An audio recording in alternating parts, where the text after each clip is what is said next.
Bonjour à tous et à toutes, je m'appelle Inès Dacosta, je suis en première année de master études romanes à Paris-Nanterre et aujourd'hui je vais vous parler d'un livre que j'ai incorporé à mon corpus de mémoire qui s'intitule Matate Amor, qui a été écrit par Ariana Harwich et qui a été publié en 2012. C'est un livre qui a été très célèbre, très vite traduit dans différentes langues comme le portugais, l'anglais et également le français, qui s'intitule Crève mon amour et qui a été traduit par Isabelle Guignon. Vous avez certainement dû en entendre parler.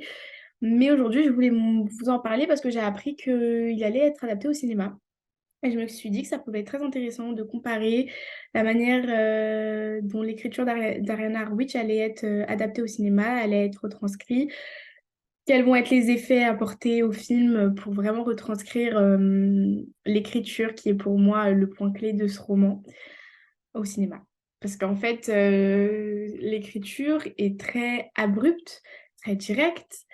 On a des phrases en majuscule à chaque début de chapitre qui paraissent être un cri à l'aide, un SOS, une manière de vraiment interpeller le lecteur et de plonger dans ce que l'autrice va nous raconter, dans l'histoire de la protagoniste. Et en fait, c'est vraiment le fil conducteur des sujets également, des thématiques qui sont abordées dans le livre, qui sont la maternité, la crise du postpartum et dans ce cas-là, la dépression. Et donc, on peut avoir d'une certaine manière la dépression en règle générale et la question de la maternité. Et c'est des sujets tabous aujourd'hui, c'est des sujets tabous qui créent débat. Euh, Surtout qu'en 2012, on commençait tout juste à aborder euh, le fait d'être une mère, enfin, le fait qu'une femme soit forcément vouée à être mère et la santé mentale n'était pas forcément abordée aussi bien que maintenant, ou en tout cas l'ouverture d'esprit n'était pas comme celle d'aujourd'hui. Et encore aujourd'hui, on a du mal à exprimer certaines choses, donc je trouve ça très intéressant de lire ce livre et de l'adapter parce que ça va ouvrir aussi la création d'Ariana Harwich à un autre public qui n'est pas forcément lecteur. Mais en tout cas, moi j'ai beaucoup aimé ce livre par son écriture. Au début, je l'avoue, je ne l'ai pas du tout aimé. Par son écriture aussi, d'ailleurs, parce que en fait, je comprenais pas tout. J'étais un peu perdue. Il y avait beaucoup d'argentinisme dans la version originale, et c'est d'ailleurs pour ça que je l'ai aussi lu en français, parce que je voulais pas passer à côté de quelque chose. Je voulais bien comprendre le livre, et ça a été un peu compliqué en version originale de tout comprendre. C'était pas tout le temps facile. Il y a vraiment, mais d'un côté, c'est vraiment ça qui fait que on veut le relire. On le relit, on le relit, on le relit, et c'est là où en fait on tombe sur enfin, sur l'amour de cette nouvelle lecture, enfin, en tout cas pour moi de cette nouvelle lecture, parce que c'est la première fois que j'étais confrontée à lire ce genre d'écriture, ce genre de relation entre protagoniste et nature. Et donc en fait, comme je vous l'ai dit, ça parle de la dépression postpartum. On va découvrir une femme qui a un enfant qui rejette pas totalement sa vie de famille parce qu'elle va s'en occuper, elle ne va pas le mettre en danger, ni son enfant, ni son mari. On va découvrir que la relation amoureuse avec son mari n'est pas toujours facile, qu'il y a beaucoup de rebondissements, si on peut dire ça comme ça, qui sont liés à la crise du postpartum, mais qu'en fait, l'essentiel pour la protagoniste, c'est retrouver sa nature, c'est de retrouver sa source primaire, de retrouver sa vie. Et on a presque l'impression que c'est grâce à sa nature qu'elle va s'en sortir d'une certaine manière, qu'elle va pallier au fait de rejeter sa vie, qu'elle va avoir la force d'aller s'occuper de son enfant, de s'occuper de soi, de s'occuper de sa vie de famille, etc. Et en fait, c'est ça qui est très intéressant. C'est le fait que elle ne rejette pas entièrement sa dépression, ou du moins, elle ne la subit pas, elle la vit pleinement d'une certaine manière. Je sais pas si on peut dire ça comme ça, mais elle va pas culpabiliser en fait de ressentir ça et c'est pas ça, c'est pas la dépression, c'est pas ces sentiments-là qui vont faire qu'elle va être une bonne ou une mauvaise mère. Au contraire, ça va limite presque être une force pour la protagoniste. Et donc en fait, tout au long du livre, ce qui est intéressant, c'est qu'on peut se poser la question de ce qu'elle fait, est-ce que c'est bien ou mauvais? Est-ce que c'est ça qui fait que c'est une bonne mère? Est-ce que c'est ça qui fait que c'est une mauvaise mère? Et à partir de là, on va se poser la question de mais pourquoi on se pose cette question-là? Et qu'est-ce qui fait qu'aujourd'hui on peut la catégoriser de bonne ou de mauvaise mère? Et au final, c'est toute cette construction patriarcale qui nous a été inculquée, qui nous a été transmise de génération en génération pour la plupart. Et donc en fait, elle transgresse tout ça. Elle transgresse et elle nous fait avoir une nouvelle vision de la vie, de la maternité, et qu'il n'y a pas de lieu enfin, ou en tout cas que ce qu'on pourrait penser être une bonne mère ne l'est pas forcément, et ce qu'on pourrait penser être une mauvaise mère ne l'est pas forcément non plus. Et puis après, on se demande, mais pourquoi on juge une mère? On n'est pas l'enfant de cette mère et on ne sait pas réellement tout ce qui se passe, qui convient ou pas à un être humain.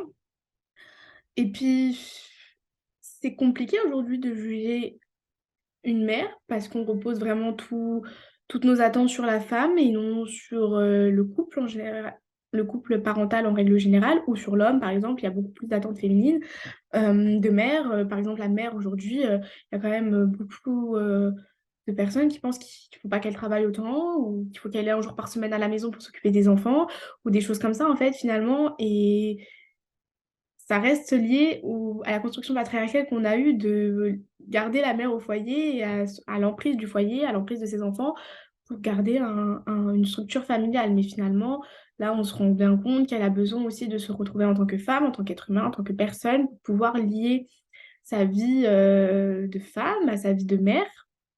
Et donc, du coup, c'est une remise en question de la maternité. Donc, ça alimente les débats féminins. Est-ce que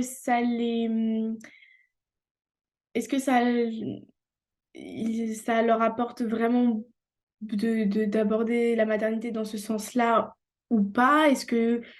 En fait, c'est de savoir aussi quelle place a la littérature dans ces débats. Et du coup, est-ce qu'elle permet d'évoluer ou au contraire, est-ce qu'elle permet de quand même dire, bon, bah, la société patriarcale qui envisageait la maternité de cette manière-là, c'est pas si mal finalement.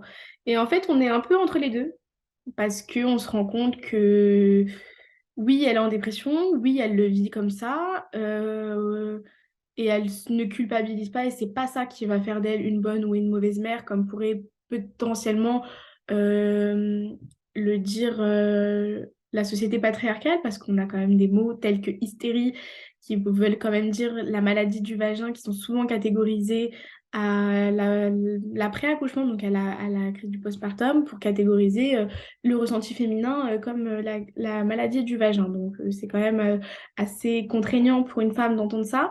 Et donc en fait, on va se poser la question de est-ce que vraiment ça aide ou pas le débat féminin? C'est un peu entre les deux parce que on se rend compte qu'elle s'occupe de son enfant, mais après on se demande pourquoi elle s'occupe de son enfant et pourquoi elle le rejette pas. C'est parce que finalement, elle l'a désiré en tout cas. La protagoniste a désiré cette vie de famille, a désiré cet enfant, et c'est pas parce qu'aujourd'hui elle est en dépression après son accouchement que ça va être un rejet entier de sa vie. Et on se rend compte que malgré qu'elle ne soit pas bien, elle est quand même présente pour son enfant. Donc finalement, est-ce que c'est pas ça être une bonne mère, entre guillemets, s'occuper de son enfant malgré tout, malgré ce qu'une femme peut ressentir? Et faire une différence entre son ressentiment de femme et son ressentiment de mère, peut-être. Enfin, c'est plein de questionnements comme ça qui arrivent tout au long de la lecture, à la fin de la lecture. Moi, je l'ai lu il y a bien quelques mois de ça et ça me travaille toujours autant. Bon, bien évidemment, parce que je travaille pour mon corpus, mais également parce que ça nous fait vraiment nous remettre en question. Moi, je sais que la première fois que je l'ai lu, il y a quand même à la fin du livre, je me suis dit, mais c'est une mauvaise mère. Et après, je me suis dit, mais pourquoi je pense ça? Et c'est peut-être ma façon de penser qui n'est pas la bonne. Et je pense qu'aujourd'hui, c'était ma façon de penser qui n'est pas la bonne. Donc, je vous incite vraiment à lire ce livre pour soit vous avez déjà une nouvelle façon de voir les choses sur la maternité, soit pour peut-être vous poser des questions sur ce qu'on nous a appris. Est-ce que c'est vraiment bien? Est-ce que c'est vraiment ça la vie qu'on veut, qu'on ne veut pas en tant que femme? Et le fait de surtout pas s'oublier quand on est mère, de ne pas oublier son côté de femme et qu'une femme n'est pas forcément vouée à être mère, tout simplement. Et pour ce qui est de la dépression, la crise du postpartum, c'est un peu la même chose. Il n'y a pas de culpabilisation à avoir si on n'est pas bien après être devenue mère ou après l'accouchement. C'est la nature, c'est la chute d'hormones aussi qui peut expliquer ça et on ne peut pas pallier à ça. Il n'y a pas de médicament, il n'y a pas de remède de miracle pour pallier à la crise du postpartum. On peut potentiellement se faire aider par des spécialistes, mais enfin bon, voilà. En fait, c'est plus en termes généraux, ouvrir les mentalités sur les débats tels que la maternité ou les débats tels que la santé mentale et donc la dépression, liée ou pas aux hormones. C'est vraiment ouvrir les mentalités sur ça et ne pas culpabiliser de ressentir des choses. et de potentiellement se ressourcer pour aller mieux. Voilà, merci de m'avoir écouté. Je vous souhaite une très bonne journée à tous. Au revoir.